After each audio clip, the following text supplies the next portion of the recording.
I wanted to go over some things.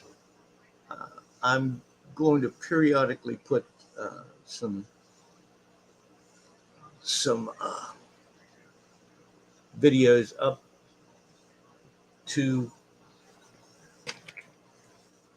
hopefully motivate you to look into situations and make some intelligent choices. What I have a background in is physics, military, quasi military with the government, some political, a lot of theology, a lot of demonology, and a lot of experience.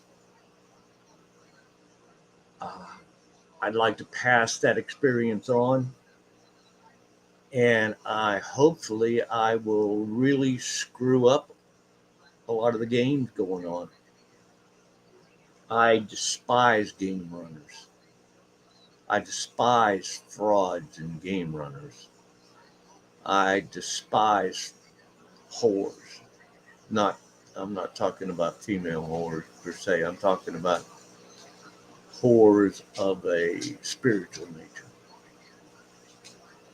So, you know, first, I don't care whether you like to go to church or you don't like to go to church.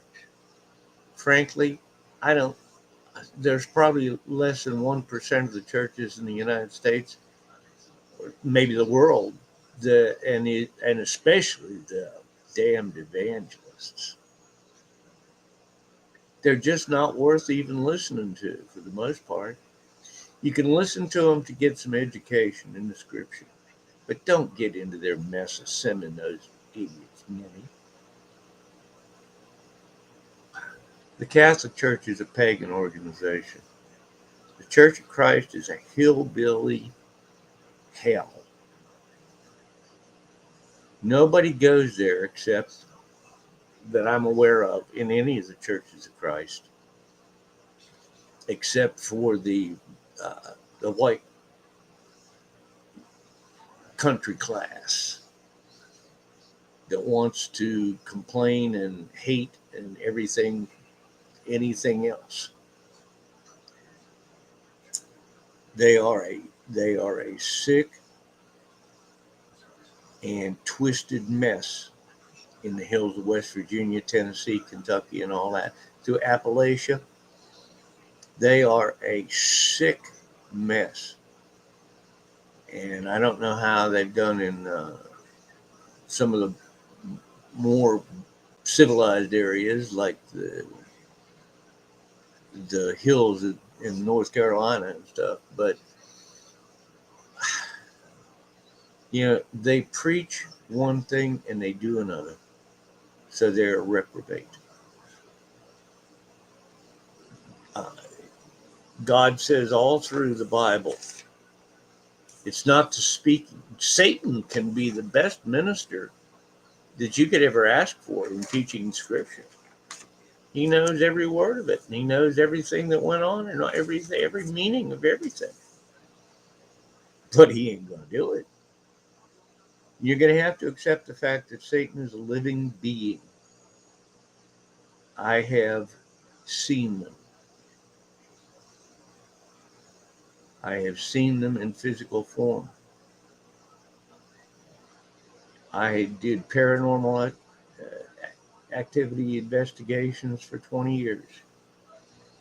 I did UFO investigations. I have been up front and personal with the black suit people.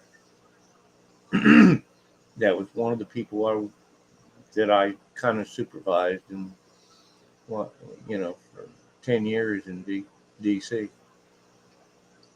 I was there through the entire 80s.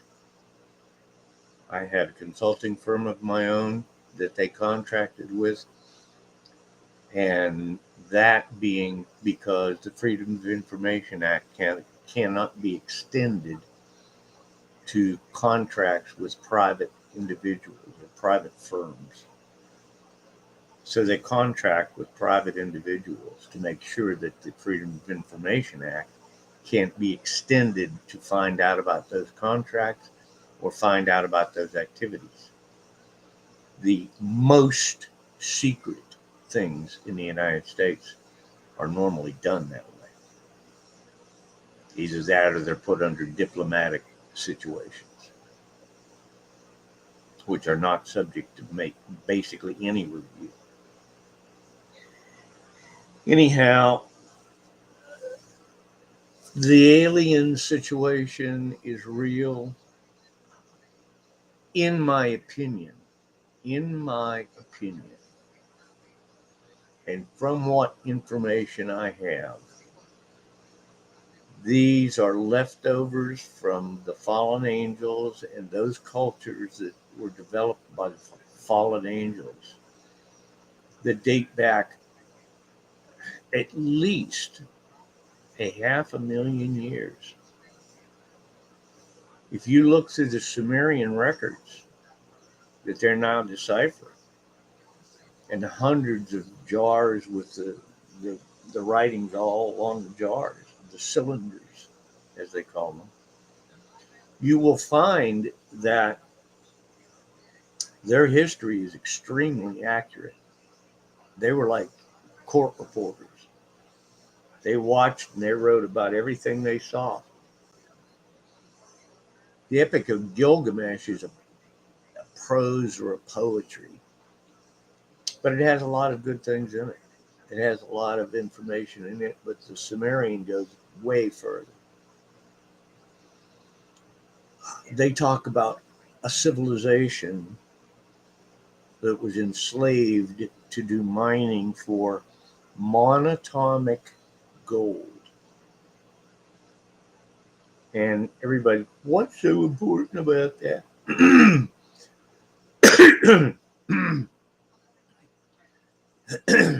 Excuse me. Monatomic gold is the only substance that can block radiation that exists past the Kuiper Belt and past our universe. It is the only material that can protect anything. Monatomic gold film or foil is used to protect like Voyager and our far-reaching probes and satellites and things like that. They are wrapped in gold foil because nothing else will insulate them from the radiation, and it would just simply fry them. The radiation is so intense that it has to be taken care of with extraordinary form. And evidently monatomic gold is inert enough and dense enough that they can do that. The gravitational things, gravity is negated by them. Gravity is used. Any kind of propulsion at all is used by them. Electromagnetic propulsion is old. It's hundreds of thousands of years old. It's almost has been now. The government has had access to anti-gravity propulsion since the end of World War II, and they got a good taste of it in Operation Paperclip when they went down to the secret base in Antarctica and got their butts kicked by a bunch of flying saucers that the Germans had built. They had to basically siege the base down there and let them die out. And I don't know what all went on after that because the information is totally clamped down on. 1951, supposedly, Eisenhower met with aliens and made a peace treaty. And now I've investigated and I have checked, and since I was working with Department of State, I kind of know. The the government spends $3.5 billion a year, or at least they did through the 80s. That was their annual budget to work with the space aliens. My personal opinion is that most of them come from inside the earth. Most of them are Luciferian or Nephilim, the leftover giants. In the Sumerian tablets, the Sumerian cylinders explain in great detail that there was a series of kings that coursed 448,000, 46,000, 48,000 years.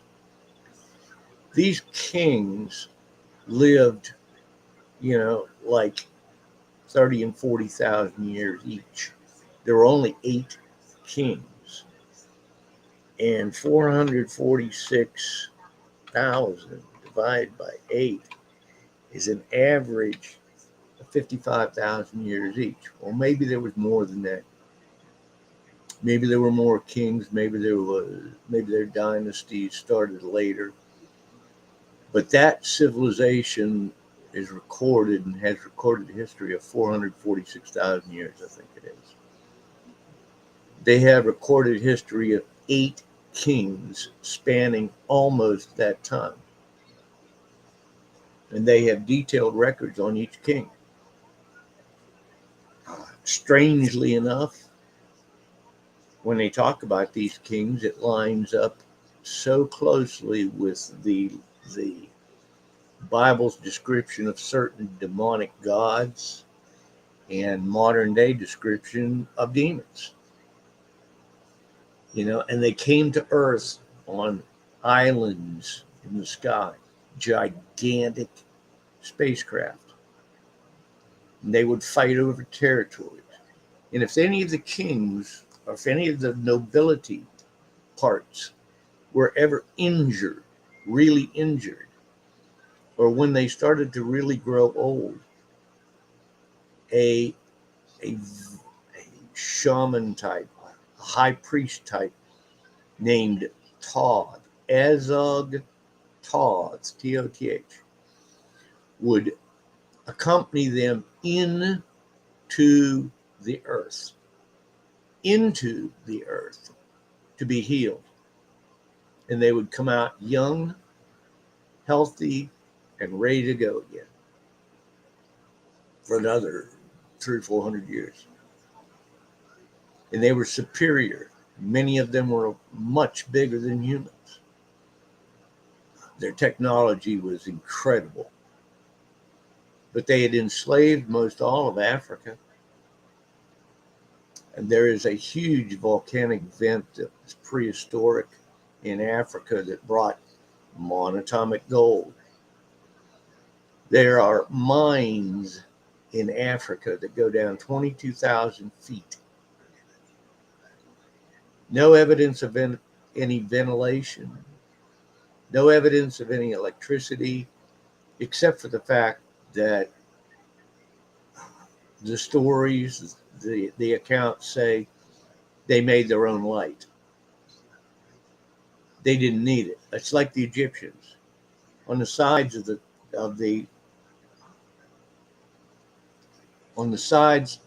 pyramids that I visited, on the insides of them, there's no soot from candles or torches or anything like that. No olive oil residue. None of that. None of it. In their temples, in the temple that they're finally admitting to that's under the Sphinx, in the well of the dead under the Great Pyramid,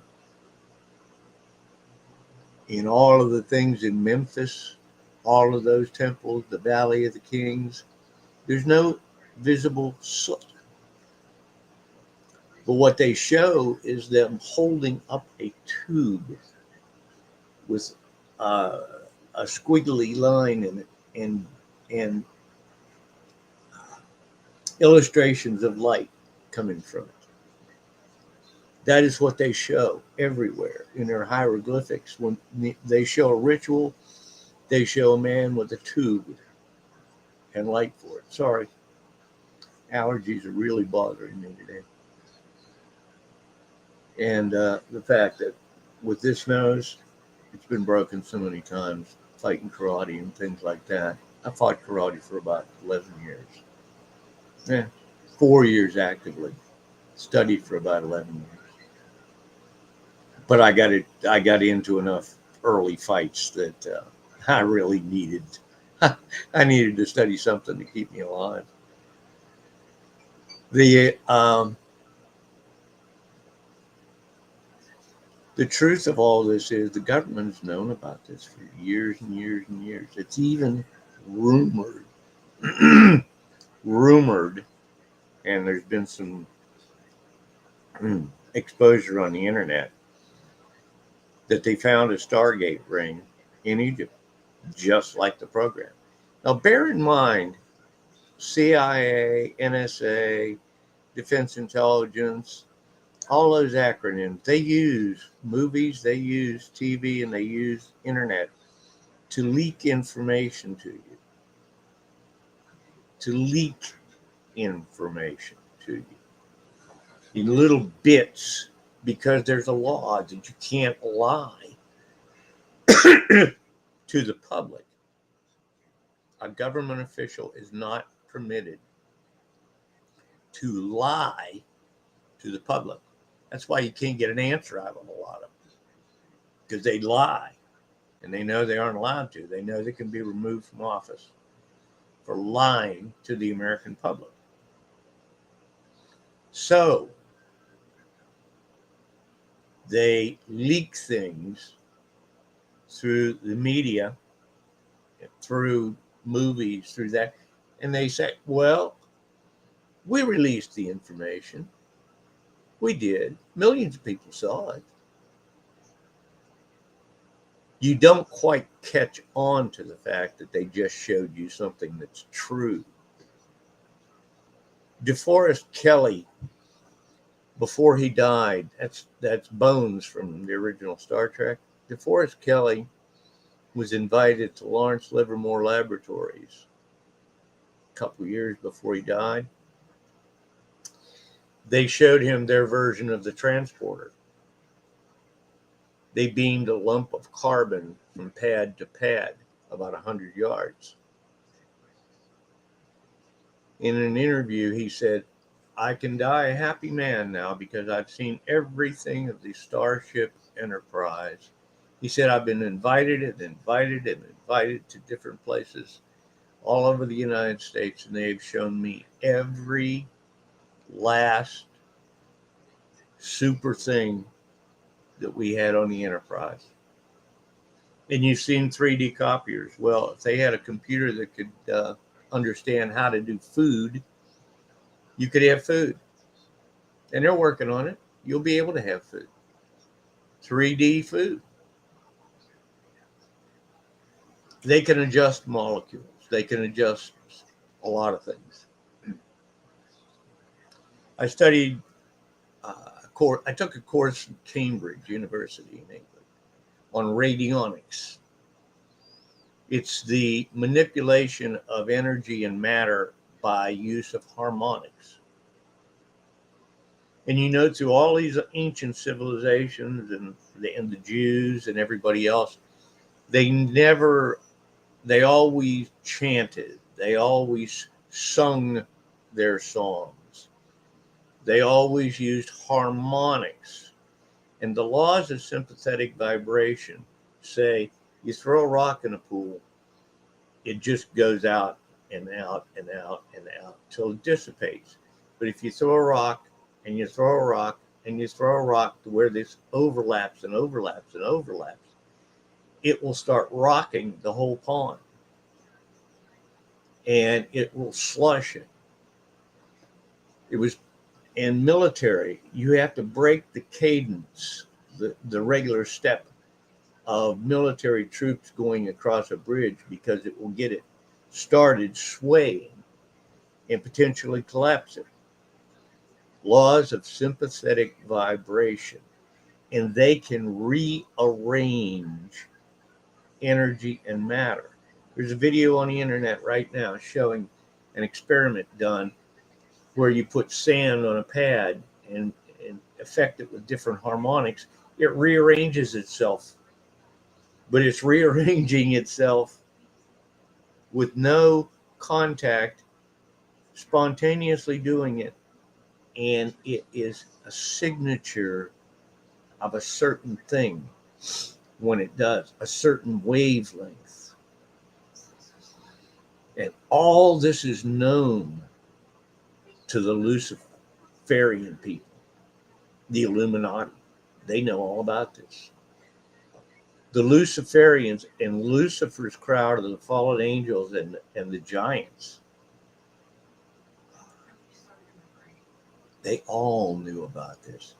That's how they opened dimensional doorways or reduced the distance between our world and their world, our dimension and their dimension. They use the laws of sympathetic vibration, they use harmonics, and they use certain energy levels. They know how to operate all these things, and they know how to operate dimensional activity. They know how to make doorways. That's what you're seeing on the Skinwalker Ranch when they show those big anomalies.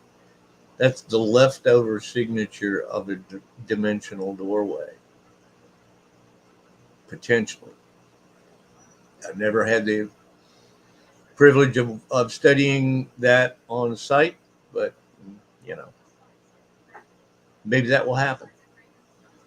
My experience is that that's the residue of a dimensional doorway that they open. They do that. The United States has the ability to warp dimensions and time.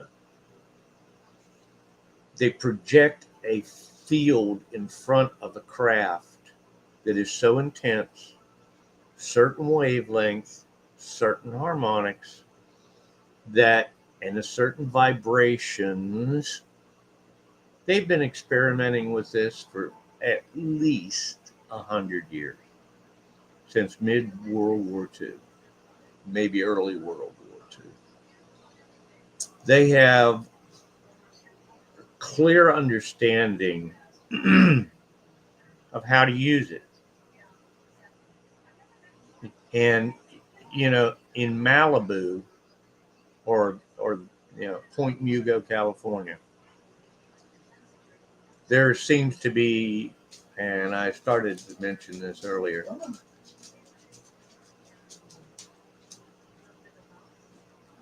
there seems to be an undersea entrance to the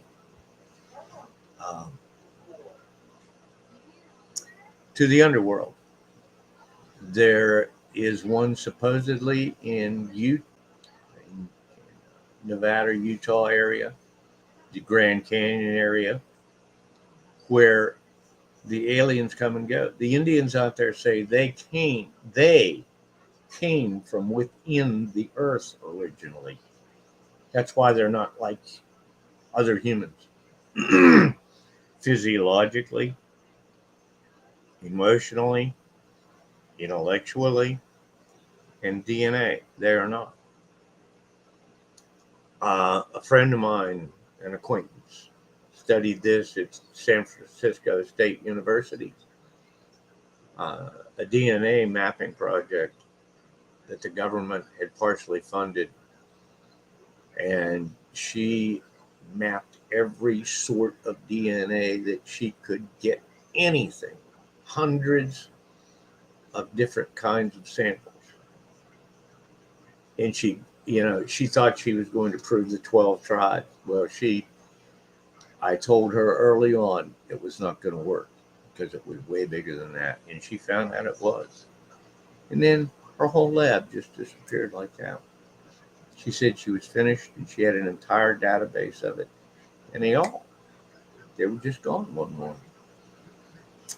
Government took them all and put them wherever they wanted. They don't want this information out to the public because it's a whole new age. It's a whole new age of man. And it's a deciding factor of whether that age of man will survive or not. The beings that are inside the earth are not good. They are not good. And they have a dimensional, you can see them, but they are, God calls it in the Bible, he calls it, their dimension is a veil away. They are just cloaked, if you will. You when they go into the ocean out at Point Mugo, they don't disturb the water, but you see their craft go in, come out. You see the water just move a little bit. People go out and watch them in their lawn chairs. You know, it's like it's not an urban legend. It's an urban joke.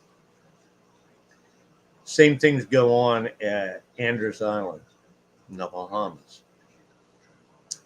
The gigantic volcanic tubes from prehistory evidently are a good use to those, a fantastic use to some of them.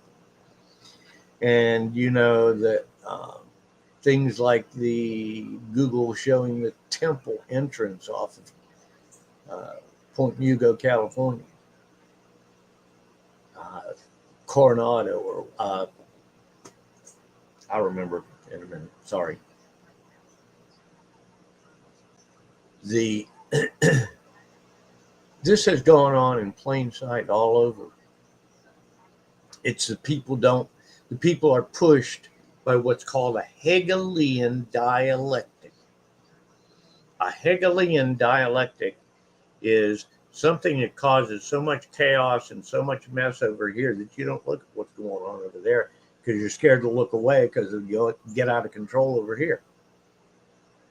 So you're so busy trying to make a living, trying to stay alive, trying to keep your kids alive, trying to keep your kids from getting abducted, and all this other stuff, while they regulate crime, they regulate drugs, they regulate races. And Trump would have had it to the nth degree. He would have been a czar, and he would have called Trump in between the, or not, he would have called Putin in. They were like that in a lot of sense. Trump presumed himself a senior to him, and probably the United States probably is quite a senior to Russia. The truth being, though, that Trump would have invited Russia in an ongoing thing. Obama started it. There are secret facilities all over the United States and under the United States. Many of them were originally jointly operated by the United States and Russian military. They used the federal lands and parks for some of the most high-tech military maneuvers that there ever were. And people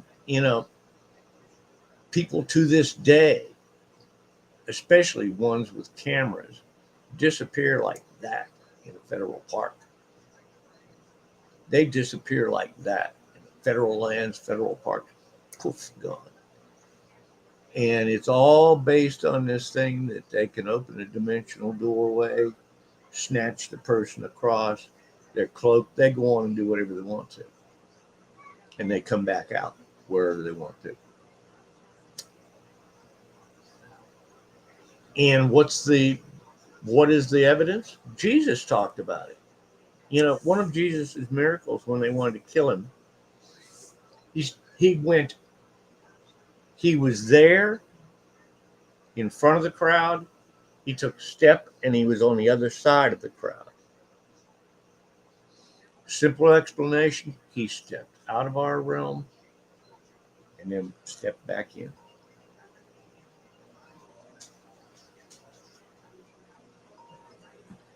And that is the most simple and accurate definition of using dimensional abilities that there is. And it's documented he used it more than once. It's how he saved his own life. How he just stepped out of their hands. The reality of, the reality of Jesus is that he belongs to a society or a civilization immensely advanced, maybe 1 billion years advanced past us, probably 1 billion at least. But time does not really exist to them. Time is when they want it. Time is whatever they want it to be. If they want it to be 1850, it is. If they want it to be 100,000.34, it is. There is no debate or use to that. And I will conclude now. Thank you.